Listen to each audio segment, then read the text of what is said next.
ஓம் நமோ நாராயணா ரெங்கநாதா ரெங்கப்பிரபு ஸ்ரீ ரெங்கநாதன் திருவடிகளே சரணம். நம்ம என்ன பார்க்க போறோம்னா, நம்பெருமாள் ஸ்ரீரங்கத்திலேருந்து ஜீயபுரம் எதுக்கு போறார் அப்படின்னு தெரிஞ்சுக்கிறதுக்காக பார்க்குறோம்.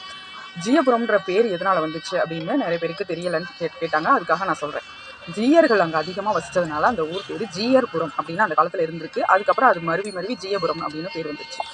அந்த ஊருக்கு வந்து பெருமாள் இங்கேருந்து ஸ்ரீரங்கத்திலேருந்து அங்கே எதுக்கு போறாரு அப்படின்னா, இந்த ஆதி பிரம்மோற்சவம்ன்றது தான் இந்த உற்சவத்தோட பேர். ஏன்னா அந்த காலத்தில் முதல்ல உற்சவம்னு பெருமாளுக்கு ஆரம்பித்ததே இந்த பங்குனி உத்தரம் நடக்கிற சேர்த்தி உற்சவம் தான் முதல்ல உற்சவமாக நடந்திருக்கு. அதனால இது பேர் வந்து ஆதி பிரம்மோற்சவம்னு பேர்.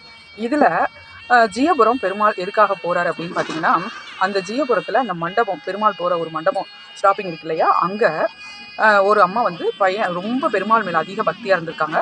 அவங்க வந்து பையனுக்கு வந்து ரெங்கன்னு பேர் வச்சுருக்காங்க. பெருமாளுடைய பேரை தான் ரெங்கநாதன் வச்சுட்டு ரெங்கான்னு கூப்பிடுவாங்க அந்த பையனை. அவன் மாடு மேய்ச்சிக்கிட்டு இருந்திருக்கான்.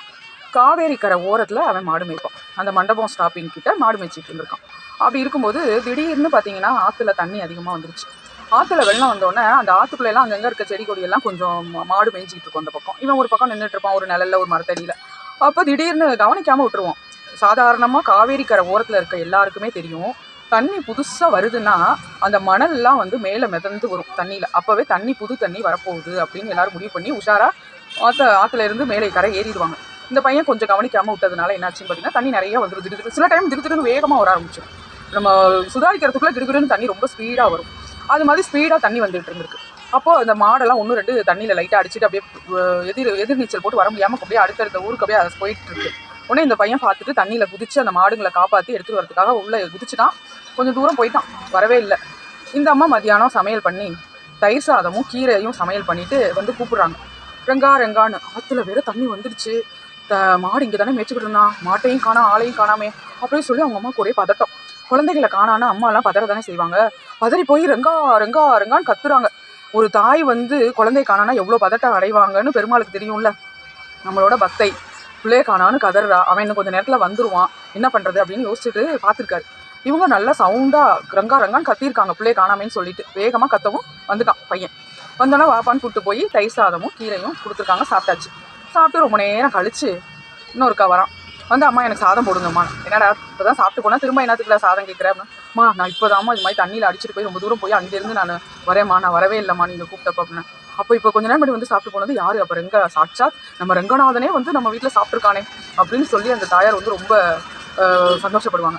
அதனால இதை வந்து உற்சவமாக நடத்திட்டு வராங்க, ரொம்ப காலமாக நடத்திட்டு வராங்க.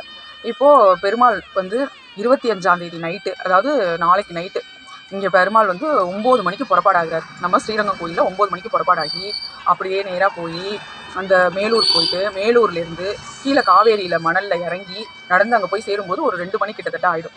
இது கூட வந்து நிறையா பேர் பெருமாள் கூடவே நடந்து வருவாங்க. உங்களாலையும் முடிஞ்சிச்சுன்னா நீங்களும் நடந்து வந்து அந்த ஜீயபுரத்தில் பெருமாளை சேவிக்கலாம்.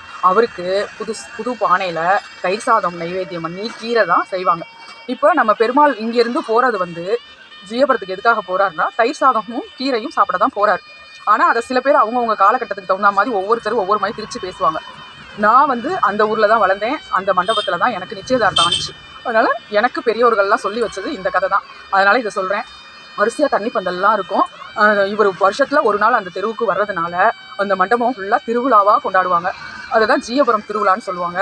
அந்த ஊரில் பெருமாளை சேவிக்கிறது அது ஒரு விசேஷம். அதனால் உங்களால் முடியும், என்னால் நடக்க முடியும், என்னால் பெருமாள் கூட வர முடியும்னு நினைக்கிறவங்க நாளைக்கு நைட்டு 9 மணிக்கு ஷார்ப்பாக வந்துருங்க.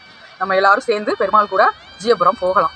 அப்படி என்னால் நடக்க முடியாதுன்றவங்க காலையில் பஸ் ஏறி ஜீயபுரம் வந்து பெருமாளை சேவித்து நீங்களும் பயனடையணும்னு வேண்டிக்கிறேன்.